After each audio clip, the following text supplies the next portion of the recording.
Voilà le fameux jingle. On m'a dit attention, le jingle pas avant et ensuite c'est à vous. Donc le jingle est là, c'est à nous.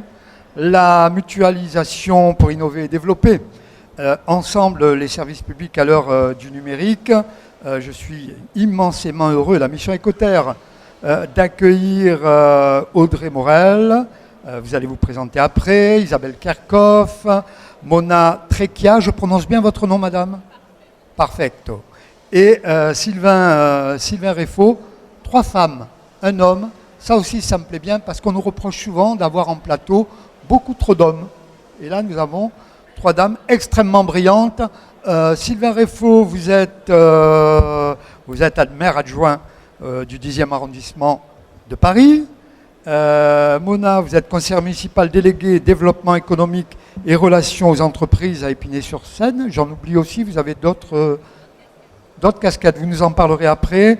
Isabelle Kerkhoff, vous êtes vice-présidente de la communauté urbaine de Dunkerque au développement solidarité intercommunale, au schéma de mutualisation et au numérique, et maire déléguée de Coudekerque village, c'est ça? Je ne me suis pas trompé. Et enfin, Audrey Morel, avocate au barreau de Paris, ça sert toujours, présidente de la commission réglementation et régulation de la fédération Infranum. Ça, ce sera pour l'aspect juridique. Et il est important, et souvent mésestimé, me semble-t-il, dans ce qui nous préoccupe aujourd'hui, la mutualisation pour innover et développer ensemble les services publics à l'heure du numérique. Nous avons 3 élus de la République. Donc on va commencer par ces élus. Et pour ma première question est comment, à l'intérieur même de votre territoire, vous rendez le service public plus performant et plus attractif? Qui veut commencer? Ah là, oui. Sylvain Réfaud, bien, merci, que nous Alain. Connaissons bien à la mission Écoterre. Et vraiment, je vous remercie tous les 4 parce que vous l'avez compris, le CIVIM, c'est aussi une affaire d'amitié. Tout simplement aussi. On en a parlé tout au long de la journée, d'amitié sincère et réelle. N'est-ce pas, Muriel? Elle est d'accord avec nous. Et là, nous avons des amis avec lesquels nous travaillons tout au long de l'année. Et croyez-moi, nous en sommes pleinement heureux. Donc, Sylvain, c'est pour vous. Merci Alain. Je pense que tu oubliais peut-être de préciser qu'en plus d'être élu local, je suis aussi conseiller. J'ai le grand honneur d'être conseiller de la mission Écoterre. C'est l'un de nos conseillers, oui. Et donc de travailler plus spécifiquement sur les questions numériques pour les collectivités locales. Moi, j'ai été très inspiré par la table ronde qu'on vient de vivre, où il a été énormément question d'innovation, mais aussi de participation. Et je crois que c'est aussi ces enjeux-là qui font aussi la capacité de la collectivité à évoluer dans ses métiers, dans sa proximité avec les habitants. Et je crois que cette question d'attractivité, elle se porte aussi sur la capacité de la ville d'être à l'écoute et en lien avec l'ensemble des acteurs, les habitants, mais aussi les agents de la ville et tous les partenaires de la collectivité. Je crois que le numérique aide beaucoup sur ces questions-là, sous réserve de prendre quelques précautions. Alors avant, Mona, alors je vous le dis tout de suite, je vous remercie d'être aussi nombreux et nombreuses, il va falloir poser des questions. Vous n'allez pas me faire le job tout seul. Donc il va falloir poser des questions. Ils sont là pour ça et pour répondre à vos questions. Mona, c'est à vous. Alors oui, alors quelques compléments en fait sur Plaine Commune parce que je suis aussi conseillère territoriale en charge du développement numérique du territoire de Plaine Commune Grand Paris. Quelques mots pour vous donner une idée, c'est 420 000 habitants, 136 nationalités, ce qui implique une forte stratégie en termes de développement et d'innovation qu'on veut numérique, éthique, sociale, durable et puis surtout inclusive. Alors on a beaucoup parlé pendant des années de transformation numérique. La table ronde l'a largement présentée avec les brillantes interventions de Joël de René, de Muriel Toiti et puis des autres intervenants. On a voulu effectivement replacer l'humain, mais en tout cas dans la mutualisation de nos infrastructures, on a souhaité aussi que l'ensemble des services, l'ensemble des agents, l'ensemble des directions soient impliqués à la fois pour travailler sur les infrastructures et puis aussi pour donner un meilleur service aux citoyens, aux habitants, aux acteurs économiques, parce que derrière on a des problématiques sous-jacentes d'attractivité territoriale, et d'autant plus qu'on a des enjeux très très forts puisqu'on va recevoir les JO 2024. On a des projets très structurants comme le Grand Paris Express qui a un volet numérique très très fort. Donc on met au cœur les nouveaux services aux habitants et on souhaite co-construire la ville de demain, les villes de demain, les territoires de demain de manière participative, mais aussi en plus que force de proposition, parce qu'on a même des expérimentations en termes de gouvernance aussi. Impliquer plus passe aussi par faire évoluer le participatif à la gouvernance dans des projets. Le mot humain, vous allez tendre le micro à Isabelle Kerkhoff. Ce mot a certainement sonné en votre esprit, car pour vous et pour nous tous, d'ailleurs, je le pense, l'humain doit être toujours au centre de toutes ces préoccupations. Le numérique, c'est bien, mais l'humain d'abord, on le dit depuis ce matin, et je pense que le numérique, ça ne peut pas être une fin en soi, c'est uniquement un moyen. On est d'accord? On est tout à fait d'accord. C'est d'abord l'humain. Et je dirais qu'il y a peut-être un effet un petit peu antinomique ou contradictoire à parler numérique et à remettre l'humain, puisque le numérique, c'est rester dans son coin a priori, c'est utiliser des outils à distance et avoir une certaine vie publique plutôt virtuelle. Et en réalité, il n'en est rien, parce que pour les utiliser, il faut bien qu'on se rende compte, parce qu'il y a quand même une grande partie de notre population qui est très éloignée, qu'il va falloir emmener avec nous. Et je dirais qu'en soi, on parle de mutualisation aujourd'hui, mais c'est déjà une innovation. Jusqu'à une époque récente, on n'avait pas forcément dans l'idée de mutualiser un certain nombre de services pour optimiser les coûts. Je pense qu'il y a eu des contraintes budgétaires qui ont fait qu'on a eu envie de se tourner vers l'autre et de trouver des solutions pour nous permettre d'aller un peu plus vite, de continuer à rendre nos services aux habitants, parce que c'est quand même ce qui nous pousse et ce qui nous motive. Et pour continuer à rendre ces services de qualité, il a bien fallu qu'on invente des choses, et du coup, on est passé à la mutualisation. Et on va du coup, on s'ouvre le champ des possibles et on peut aller sur de nombreux sujets. Alors après, on parlera de manière un peu plus concrète, on en parle, mais comment développer, quels sont les projets, puisque vous avez les uns les autres des projets. Mais je voudrais aborder avec Audrey Morel l'aspect juridique. Comment ça se passe tout ça? Parce que pour moi, ça me paraît très compliqué. Je comprends, parce que c'est vraiment on va dire du réel, du tangible. Et au niveau juridique, comment ça se passe? Ça ne doit pas être évident, vous qui côtoyez à longueur d'année les collectivités territoriales. Oui, non, mais tout à fait. Alors déjà, merci Alain de me faire intervenir à cette table ronde. Alors c'est vrai que les mutualisations, bon, déjà, qu'est-ce que c'est? C'est pas un concept juridique, hein, c'est vraiment la mise en commun de moyens, de biens, de services. La forme de mutualisation aujourd'hui qu'on connaît le mieux, c'est la création, ce qu'on appelle de PCI, de syndicats mixtes. Alors dans le numérique, concrètement, toutes les communes ou les syndicats qui portent des réseaux d'initiatives publiques, typiquement, sont une forme de mutualisation, puisque juridiquement, quand une commune adhère à un EPCI ou un syndicat mixte, doit légalement mettre à sa disposition donc, les moyens nécessaires pour porter cette compétence. Donc ça, j'ai envie de dire, c'est la forme de mutualisation qu'on connaît le plus et qui est, on va dire, très réglementée. Après, il y a une autre forme de mutualisation qui émerge, c'est la création de services communs. Et là, pour le coup, qui est un peu moins connu, déjà parce que les outils juridiques ne sont pas forcément connus. Alors sur ce point, parce qu'on va rentrer dans une période électorale, hein, je pense qu'il y a quand même un outil qu'il faut rappeler, qui a été créé en 2010. C'est l'obligation pour les communes de mettre en place un schéma de mutualisation dans l'année qui suit le renouvellement des conseils municipaux. Alors, ça a été très peu fait justement dans le dernier mandat, on va dire, dans le dernier mandat électoral. Bon, les communes ne sont pas sanctionnées parce qu'elles ne le font pas, hein, elles peuvent quand même mutualiser des compétences et les services, mais ce schéma-là, il est important parce que ça permet aux communes ensemble de dresser une feuille de route sur les services qui peuvent être mutualisés, les compétences mutualisables, et derrière, du coup, d'engager des actions concrètes. Voilà. Donc ça, c'est un outil qui n'est pas connu, je pense, qui n'a pas été mis en œuvre.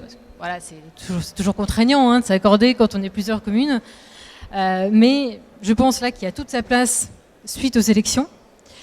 Voilà, donc le numérique en soi, quelque part, ça peut être un service qui pourrait être, du coup, faire l'objet d'un service commun, un service public géré en commun par les collectivités.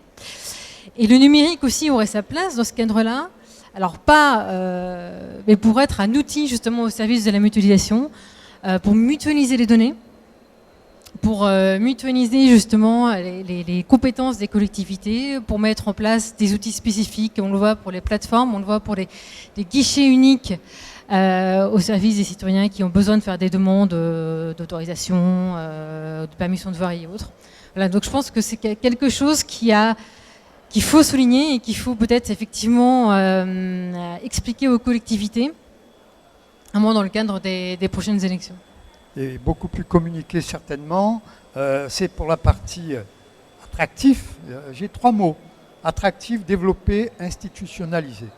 Attractif, l'aspect juridique. Merci Audrey. Est-ce qu'il y a des questions? Non, en principe, quand je dis qu'il y a des questions, il n'y a pas de questions. Pas de questions? On va continuer tout seul. Je vous remercie. Merci de m'aider, hein, bravo. Hein. On va parler maintenant de développer, bien sûr, comment développer un service public qui démontre sa capacité à innover notamment. On parle beaucoup d'innovation et on est au cœur même d'un territoire innovant en déployant des solutions numériques tout en accompagnant celles et ceux qui en sont le plus éloignés. Et ça aussi, c'est une problématique que vous ne connaissez peut-être pas à Paris, mais que vous connaissez sans doute, qui veut vous parler de développement. C'est toujours Sylvain ou c'est Mona? Si vous voulez adresser le sujet de l'inclusion numérique et de la fracture numérique, 420 000 habitants, 136 nationalités. Effectivement, l'inclusion numérique et la fracture numérique, elle concerne, je crois, l'ensemble des collectivités, qu'elles soient rurales ou pas. Hier, j'intervenais à l'Association des maires d'Île-de-France sur un sujet pas si éloigné que ça. Et effectivement, aujourd'hui, les dernières statistiques disent 13 millions de Français éloignés du numérique. 13 millions éloignés du numérique. Et la transformation numérique de la collectivité locale, pour mener ce projet-là de manière très très proche sur Épinay-sur-Seine, qui est une ville de 55 000 habitants, on s'est posé aussi la question de la fracture numérique pour les agents. Parce que ceux qui interagissent aussi avec les habitants, les citoyens, les acteurs économiques et les écosystèmes, il faut aussi s'assurer de leur apporter l'ensemble des outils et leur permettre de pouvoir procéder à leur quotidien professionnel de service public. Et je fais exprès de dire professionnel parce que c'est aussi quelque chose qui s'est professionnalisé face à des exigences de plus en plus croissantes de nos habitants. Il faut absolument travailler sur ce sujet-là. Alors concrètement, qu'est-ce qu'on fait? On co-construit. Concrètement, quand on parle de mutualisation à l'échelle du territoire, nous on est beaucoup en termes d'expérimentation et démarche d'amélioration progressive. Donc on a démarré avec 2 villes qui sont Saint-Denis avec plus de 100 000 habitants et Villetaneuse qui est aussi une ville étudiante. On a commencé à se dire comment on va mutualiser. Et alors la première chose qu'on met en avant, c'est aussi les gains financiers. Mais il n'y a pas que ça. C'est aussi transformer les modes de gouvernance au sein des collectivités, les méthodes de travail, et puis c'est travailler sur le choix des outils avec et pour les agents et pour les habitants. Sylvain? Ouais, moi je voulais peut-être partager quelques enjeux sur les questions de mutualisation dans le domaine du numérique, parce qu'on est confronté, comme on l'a dit, il y a des opportunités, il y a de l'innovation, les uns et les autres on travaille sur ces questions-là, et puis il y a des obligations. Il y a l'obligation d'être plus proche des habitants, on en parlait, qui devient une obligation politique. Et puis, il y a des choses qui viennent de la loi. Il y a, moi j'appelle ça la double contrainte de 1978, l'obligation qui fait à la fois qu'on doit publier et protéger les données publiques, protéger les données personnelles et publier des données en open data pour alimenter le débat public, l'expertise citoyenne et répondre à un certain nombre d'exigences. Et en plus, il y a l'Internet des objets qui amène énormément d'opportunités aussi sur une meilleure gestion des réseaux, une meilleure connaissance du fonctionnement des services publics. Mais tout ça amène énormément de complexité et je pense que c'est là qu'il y a l'enjeu de la mutualisation, c'est que finalement même un très grand acteur, même une très grande collectivité, elle va avoir du mal toute seule à déployer, à développer l'expertise suffisante pour répondre à l'ensemble de ces enjeux-là. Et finalement il y a un besoin, un enjeu à agir groupé, à travailler ensemble, à faire ensemble des cahiers des charges, à faire ensemble des démarches pour faire des achats, parce qu'il y a aussi la forme du groupement de commandes qui fonctionne, faire ensemble du développement de services. Et c'est en travaillant ensemble, en mêlant aussi des services qui sont issus de plusieurs collectivités, qu'on peut faire fonctionner de l'intelligence collective. Moi, il m'est arrivé d'animer des ateliers avec des services, des agents de services techniques issus de différentes collectivités.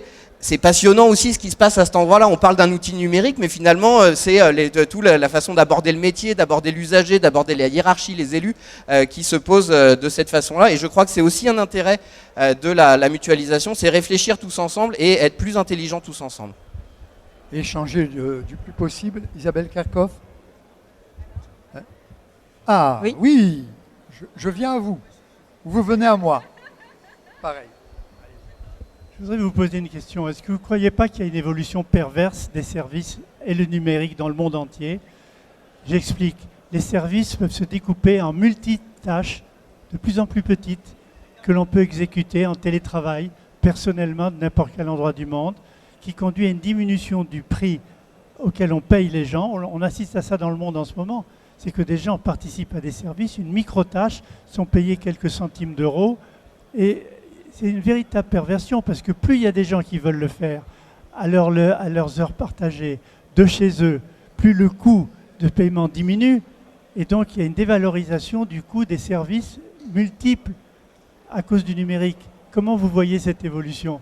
Je crois qu'il y a des articles, c'est vous-même qui avez écrit sur le pronétariat. Et donc maintenant, il y a une forme de prolétariat qui se développe énormément. Les industries, les usines à clics, etc., où on demande aux gens de cliquer sur et de faire un travail qui est extrêmement basique, extrêmement fragmenté. C'est l'ubérisation, mais version maximum. Moi, ça me heurte de voir que les choses fonctionnent de cette façon-là. Après, je reviens juste sur le service public. Je crois qu'il y a un enjeu aussi.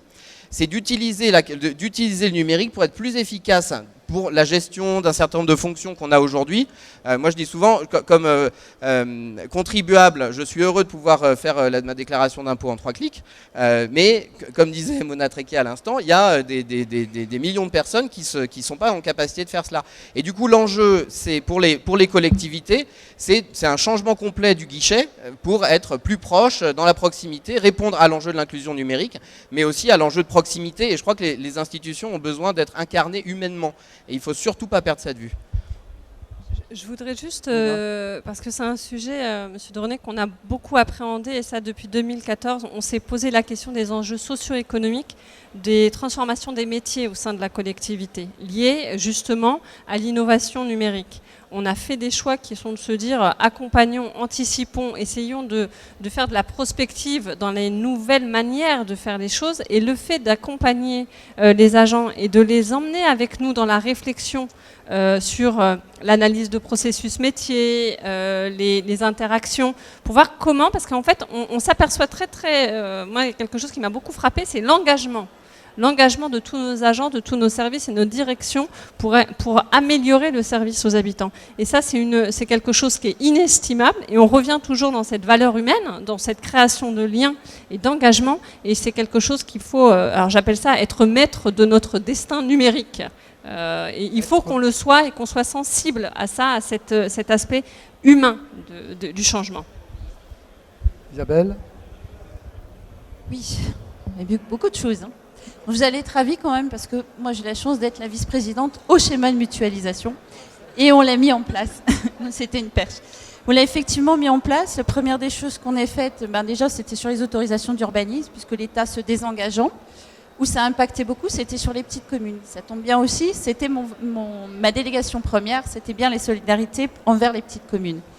Et donc ça s'est super bien passé parce qu'en fait ce sont les grosses villes qui avaient déjà une habitude des autorisations de droit des sols, qui se sont mis à travailler ensemble et qui se sont mis au service de nos petites communes au sein de l'Interco. C'était une des premières étapes, ça permet effectivement de se parler. Effectivement, je vous rejoins sur les valeurs humaines et sur nos agents.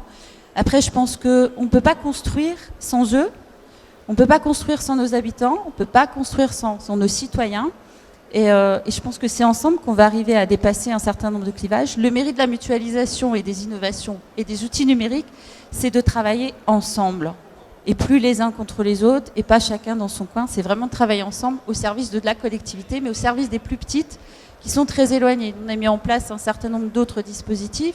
En termes de mutualisation, je pourrais m'étendre en parlant du réseau des balises, du réseau des bibliothèques numériques, qui fait que quelqu'un qui habite à Brédune et qui veut un livre qui se trouve dans la bibliothèque de Gravelines, il le fait venir dans sa bibliothèque, c'est le livre qui vient à lui. Vous savez, ça marche super bien. Et c'est c'est un vrai plus en fait en termes d'accès à la culture pour tous nos habitants. Et derrière, il n'y a pas que le prêt de livres, il y a aussi tout le savoir qu'on peut mettre à disposition sur la plateforme numérique. Destination des solidarités pour les petites communes, on a mis en place un logiciel qui permet en fait d'interroger sa collectivité. Quand je dis collectivité, c'est la communauté urbaine. Parce que je me suis rendu compte que moi qui suis maire déléguée d'une petite commune, on n'a pas, comme sur la communauté urbaine, comme au département, comme à la région, un expert sur tel ou tel domaine, parce que la question, on va vous la poser une fois en 10 ans. Et donc en mutualisant ces savoirs, via une plateforme, on permet aussi en fait à tout à chacun d'accéder à cette connaissance et de valoriser le travail de nos agents à tous les échelons. Vous aviez quelque chose à rajouter? Oui, non, mais c'est vrai que, enfin, il y a beaucoup de choses qui sont dites et du coup, il y a peut-être sur 2 points auxquels je voudrais rebondir. Il y a 2 choses. Il y a la numérisation des services publics qui est de plus en plus imposée aux collectivités et qui oblige celles-ci à se doter de moyens numériques efficaces, solides et fiables. On le voit avec la dématérialisation de la commande publique. Bientôt, il va y avoir la dématérialisation des demandes d'urbanisme. Tout ça, on sait que pour les collectivités, ça nécessite de s'adapter en temps réel avec des outils numériques solides, ce qui est pas rien. Ça, c'est le premier point pour rebondir à ce qui vient de dire. Et le deuxième point, et je rebondis sur ce que disait Sylvain Riffaut, c'est au-delà des outils institutionnels, les outils conventionnels, et ça pour le coup, ça relève de la volonté des collectivités entre elles de vouloir s'aider mutuellement. Sylvain a parlé des groupements de commandes. Il y a aussi les centrales d'achat public qui permettent aux collectivités qui ont un savoir-faire de mettre en place leur expertise pour leurs membres qui, pour leurs besoins récurrents et pour des besoins très spécifiques. Mais donc ces centrales d'achat ont vraiment un gros pouvoir aujourd'hui pour les collectivités. Et il y a aussi les ententes, pour le coup, qui sont un mode de mutualisation très simple, mais qui permettent à des collectivités de couches complètement différentes, qui interviennent dans des compétences à des niveaux différents, de s'aider mutuellement pour apporter un savoir-faire ou des biens, mutualiser des biens, etc. Donc c'est vrai que le numérique, aujourd'hui, il intervient à différentes couches, mais je pense qu'il y a, pour les collectivités, ça dépend aussi beaucoup d'une initiative d'elle-même. Le numérique rapproche les êtres. J'avais beaucoup d'a priori sur le numérique il y a 10 ans. Je ne vous cache rien. C'est-à-dire que pour moi, ça allait fragmenter la société. Or, dernièrement, on m'a dit « Oh là là, mais avant, les gens parlaient beaucoup plus. » Faux. Totalement faux. Totalement faux parce que dans la France, d'il y a un peu plus d'un siècle, ne serait-ce qu'à Nevers, vous croyez que les gens parlaient beaucoup plus, se rencontraient beaucoup plus? C'est faux. L'agriculteur, avant on disait le paysan, faisait sa journée de 10-12 heures, voire plus. Il rentrait le soir, il était crevé, il buvait sa soupe, il allait au lit. Et on se parlait uniquement le dimanche matin à l'église. Uniquement le dimanche matin à l'église. Ou à la synagogue, ou à la mosquée, peu importe. Dans le lieu de culte. On ne parlait pas plus. On ne se voyait pas plus. On ne communiquait pas plus. Aujourd'hui, avec ce qui nous attend, est-ce que nous faisons, est-ce que vous bâtissez, est-ce que nous bâtissons, ça rapproche les hommes, j'en suis persuadé. Il ne faut surtout pas avoir peur du numérique. Le numérique est une aubaine parce que nous vivons un siècle qui va largement dépasser en avancée la révolution industrielle de la fin du 19e et du début du 20e siècle. À condition que, et on en revient toujours à ce qui nous préoccupe, et je le vois dans vos regards et dans vos regards, à condition que l'humain reste toujours au centre de nos préoccupations. Mona. Après, je parle plus, c'est promis. Hein. Non, je vais faire écho à des travaux auxquels j'ai participé avec la Sorbonne en plus. Donc, j'ai beaucoup travaillé sur les travaux d'Elinor Ostrom, qui est une femme, premier prix Nobel d'économie, Ouais. qui a travaillé beaucoup sur les modèles de gouvernance. Et je pense que le numérique réinvente aussi et redistribue les cartes en termes de gouvernance. Et je suis intimement convaincue que les initiatives locales sont des modèles à développer, à déployer quand ça fonctionne. C'est comme ça qu'on fonctionne en tout cas sur nos villes. Et je pense que la prochaine étape est de passer du participatif à j'inclus l'humain dans les gouvernances, c'est-à-dire que le participant et l'acteur entrent dans la gouvernance. Et donc on s'approprie les enjeux et les opportunités et c'est un véritable facteur clé de succès. Pour les territoires, pour rebondir un petit peu sur l'écosystème aussi de Technion, on travaille, en tout cas les territoires franciliens, on travaille avec le pôle systématique sur un enjeu territoire Et l'idée, c'est de rapprocher les écosystèmes au plus près des besoins des territoires et aussi bien en transformation numérique que de mutualisation pour pouvoir déployer à grande échelle des solutions qui vont ravir le quotidien de nos habitants et puis des services et des agents. Sylvain ? Moi, je voulais revenir sur les questions de mutualisation parce qu'on avait Bien sûr. cet enjeu qui était mentionné tout à l'heure, les schémas de mutualisation, effectivement, qui sont importants. C'est vrai que quand on dit, tiens, il faudrait mutualiser, il y a un sujet nouveau, mutualisons, effectivement. Alors, dans les grands EPCI comme Dunkerque ou Pleine Commune, évidemment, les choses se font, même si en Ile-de-France, le paysage est un poil plus compliqué. Mais il y a des territoires entiers sur lesquels il y a déjà énormément d'acteurs, énormément d'offres de mutualisation qui existent. Et il me semble qu'il y a un enjeu aussi de regarder, trouver le bon niveau et être le plus gros, le plus puissant possible pour acheter des services de télécom, par exemple, face à des opérateurs qui sont très gros et très puissants. Et d'être dans une très grande proximité vis-à-vis des métiers, vis-à-vis des habitants, quand il s'agit de faire de l'ingénierie sur la gestion d'un projet informatique pour un service, quoi, ou la mise en place de services autour de l'Internet des objets. Et je pense qu'il y a vraiment cette notion-là qu'il faut arriver à travailler, d'identifier la bonne forme de mutualisation au bon niveau, quitte à faire évoluer les structures existantes et qui sont aujourd'hui de formes extrêmement différentes. En France, comme mutualisateur dans le domaine du numérique, on va trouver des centres de gestion, des associations créées spécialement pour ça, des EPCI évidemment, des syndicats mixtes ouverts, des syndicats de communes, et il y a vraiment une pléthore. Sans doute que après, il y a sur les questions de mutualisation, c'est aussi une question de confiance qui se pose, et la capacité des gens de travailler entre eux, d'avoir confiance dans la gouvernance, dans la structure, avoir confiance des élus entre eux quand ils participent à un projet commun, alors que parfois ils sont pas toujours d'accord sur tout.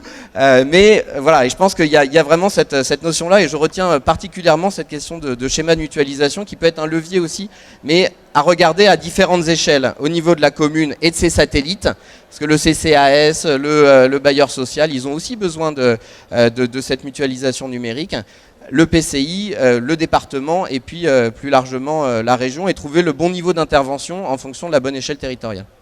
La mutualisation, finalement, si je comprends bien, nous fait passer d'un système assez individualiste à un système collectif. Et Isabelle ? J'allais dire complètement. Ouais. Mais aujourd'hui, on se parle. Sylvain disait, on n'est pas toujours d'accord, mais l'intérêt, quand on discute d'un sujet à mutualiser, c'est bien d'en discuter, et c'est de la discussion en fait qu'on trouve la bonne formule et le bon niveau et le bon degré. J'ai eu certaines discussions en fonction des sujets de mutualisation, mais c'est ça qui est intéressant. Et au final, on converge tous vers la même chose, c'est le meilleur service à nos habitants, le meilleur service à notre citoyen, et comment on peut lui apporter. Par contre, je mets un bémol quand même, parce que dans tout ça, le numérique nous permet d'aller vite, mais des outils, moi je trouve ça génial. Plus ça va vite, mieux c'est, et moins on perd de temps plutôt sur des tâches un peu rébarbatives. Sauf qu'on a toute une catégorie de notre population qui sont très éloignés. Et eux aussi, il faut susciter l'envie de venir nous rejoindre sur ces sujets. Susciter l'envie de participer à tous les outils collaboratifs, parce qu'on peut mettre plein d'outils. Je pense qu'aujourd'hui, on est sur une charnière et qu'il faut utiliser tous les outils numériques à notre disposition, mais faire beaucoup de pédagogie. Et cette pédagogie, elle passe aussi par des outils classiques, la réunion, le porte-à-porte, le courrier. C'est sur cet engagement-là, en fait, qu'on va devoir aller et prendre acte. Mona ? Alors, ce qui est important, en fait, c'est à mon sens, c'est qu'une vraie stratégie de mutualisation, même de transformation numérique, se doit d'être pensée en omnicanal. Si on ne pense qu'un unique canal, le numérique, comme être une solution, on n'y arrivera pas. Lié aux 13 millions, ne me lancez pas sur le sujet de la dématérialisation des services publics, parce que je trouve qu'on a raté une conduite du changement à l'échelle nationale et qui a emmené justement ces 13 millions d'éloignés. Et il va falloir aussi y penser. On y pense, nous, au travers de nos réseaux, de nos 23 médiathèques, des maisons de l'emploi, des maisons de quartier. On a déployé tout un dispositif justement pour être au plus proche et puis accompagner les habitants. Je reviens sur la partie politique, parce que je crois que sans une forte volonté politique, en tout cas d'unir les forces, moi je le vois sur le territoire avec Patrick Braouzek, président de l'EPT, et aussi à l'échelle locale les 9 maires et Hervé Chevreau sur Épinay-sur-Seine, on voit bien que ce besoin des élus, cette force implication locale est un véritable moteur. Les premières choses qu'on vous pose comme question, c'est qu'est-ce qui se passe si ça ne fonctionne plus? Est-ce que vous avez un plan de continuité de service? Est-ce que vous avez réfléchi à comment on va reprendre le service? Qu'est-ce qui se passe? Et là, en fait, quand je disais tout à l'heure professionnalisation des services publics, on en est là, c'est-à-dire qu'on en est à faire des SLS, Service Level Agreement, pour assurer en tout cas que tout se passera bien. Donc je pense qu'il faut vraiment se dire que dans la transformation numérique, la forte implication des politiques, en fait cette impulsion, elle est primordiale pour pouvoir mener ces projets qui sont à la fois très coûteux et puis qui portent aussi des changements structuraux et opérationnels pour les équipes, mais aussi pour les habitants. Unité, pour le bien de nos concitoyennes et concitoyens. Oui, Audrey, après Juste- j'ai une question pour vous. Ah bon, ok. Allez-y. Non mais rapidement, mais juste encore pour revenir sur ce schéma, parce que l'intérêt de faire un schéma comme ça, même si c'est a priori fastidieux, hein, mais c'est quand même de poser sur table, de réfléchir aux moyens concrets de la mutualisation. C'est de pas juste dire voilà on va mutualiser ça, mais c'est dire combien ça va coûter, quels moyens humains, quelles infrastructures, de quelles infrastructures on a besoin, etc. Donc ce schéma-là, en fait, c'est là son importance. Hein. C'est derrière, du coup, de pouvoir engager les actions concrètes et de les avoir évaluées en amont pour après cibler les priorités de mutualisation. Et derrière l'aspect politique, mais ça on le voit à chaque fois qu'il y a une création de syndicats, c'est qu'il y a souvent aussi un a priori, je pense, des communes, en mutualisant des services, de se faire aussi un peu quelque part dessaisie aussi de sa compétence, de moins garder la main sur l'exercice de sa compétence. Mais je pense qu'il faut quand même garder en tête que l'objectif derrière, c'est d'améliorer le fonctionnement des services et la qualité, quoi. Donc il y a aussi un cap à franchir dans l'objectif de l'esprit de la mutualisation. Audrey, avant de passer à la conclusion, parce que le temps passe, à l'échelle juridique, sommes-nous assez armés dans tout ce qui se prépare et qu'on a évoqué sur ce plateau? À l'échelle juridique, oui, je pense sincèrement qu'entre les moyens institutionnels et les moyens conventionnels, on a largement de quoi améliorer la mutualisation, se servir du numérique pour renforcer la mutualisation et à l'inverse, renforcer la mutualisation dans le domaine du numérique. Non, je pense sincèrement qu'on a tous les outils. Des fois, il y en a peut-être trop. Et du coup, les collectivités ne savent pas ce dont elles ont à disposition. Non, mais c'est vrai. Bien sûr, d'autres sont plus simples certains sont plus simples que d'autres. Et encore une fois, ça dépend de l'objectif qu'on poursuit derrière. Certains sont plus adaptés à la mise en place des services communs ou d'autres à juste un transfert de moyens. Donc je pense que c'est vraiment un souci de pédagogie à faire vis-à-vis des collectivités qu'un vide juridique derrière qui les empêche de mutualiser les services. Pédagogie, éducation, solidarité. Et puis on met de côté le plus possible la couleur politique, toujours pour le bien-être de nos concitoyennes et de nos concitoyens. Comment vous voyez, même si vous l'avez évoqué les uns les autres, comment vous voyez la mutualisation, allez, on va dire dans 10 ans, 15 ans? Jusqu'où on va aller? Je vais dire un mot très osé, la fusion. La fusion. Parce que quand on a mutualisé la totalité des services, qu'on a appris à bosser ensemble, il reste la fusion. La fusion des communes, des départements, des régions. Les régions, c'est fait. Les régions, c'est fait. Là, on va... Avec tout ce que ça comporte. Oui, non, mais c'est votre vision. Il ne faut pas vouloir aller trop vite. Non, mais la fusion. Non, mais je peux parler des mutualisations et de la fusion, puisque ma petite commune a fusionné avec la grande d'à côté. Oui, mais c'est là où je fais... Mona, je vous vois dubitative. Que se passe-t-il?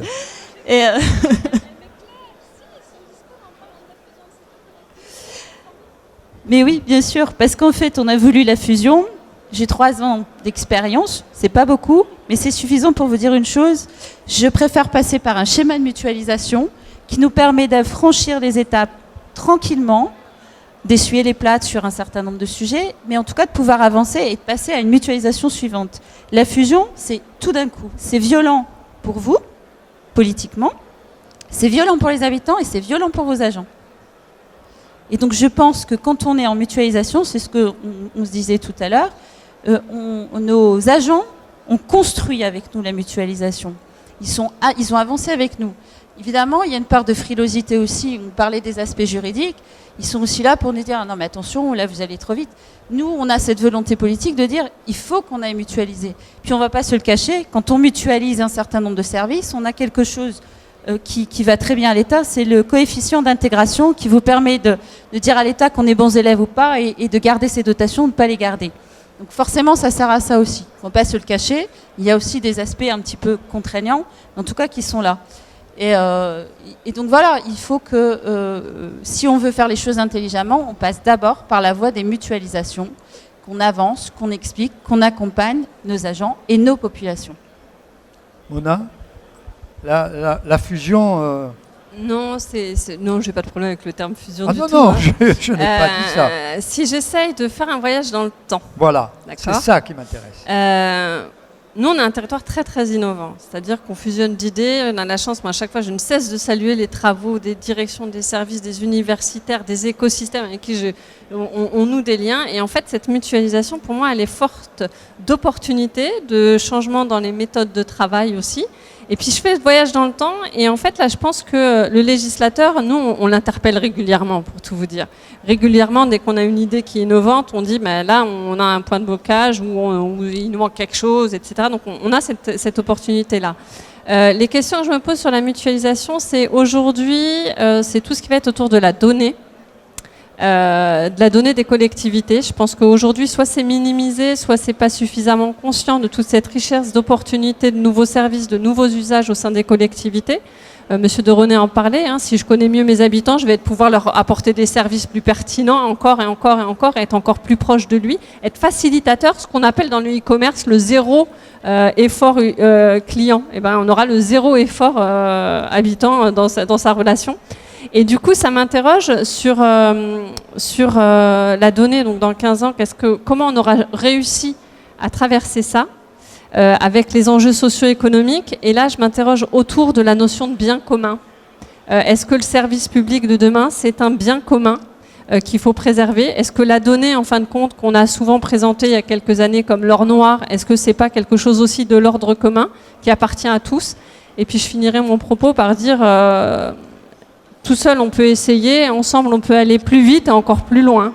Donc, soyons positifs et puis essayons d'aborder les choses de manière sereine, pragmatique et puis penser quelque part toujours au bien commun qu'on construit ensemble. Exactement. Sylvain? Oui. Alors, si on veut un mot-clé sur la mutualisation, les effets à une perspective de moyen terme que tu cites, moi, je pense que l'enjeu principal, c'est la question de l'égalité. À Dunkerque, vous faites des choses formidables. À Plaine Commune, vous faites des choses formidables. À Paris, on fait des choses formidables. Mais il n'y a pas à de Nevers, ils font des choses À formidables. Nevers, c'est exceptionnel. Exceptionnel. Mais il n'y a pas de raison que tout le monde ne puisse pas bénéficier le point commun, le système des médiathèques avec les livres qu'on peut déplacer. On peut le faire à l'échelle d'un EPCI, pourquoi on ne le ferait pas à l'échelle d'un département?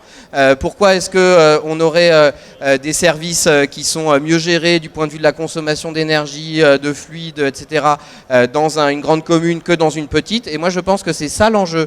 C'est d'arriver à être sur l'égalité des territoires de ce point de vue-là. Et pour ça, c'est là qu'il faut bien identifier les bons modes d'intervention pour avoir les plateformes, la gestion des données à une échelle qui est pertinente, qui est volontaire de la part des collectivités, parce que je crois que c'est ça la différence entre la mutualisation et la fusion.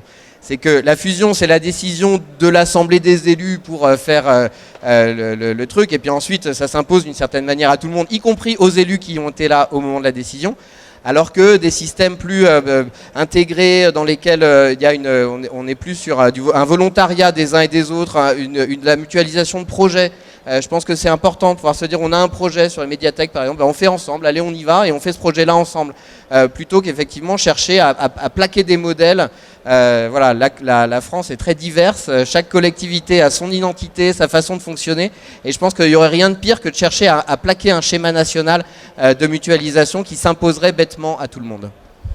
C'est bon? Merci.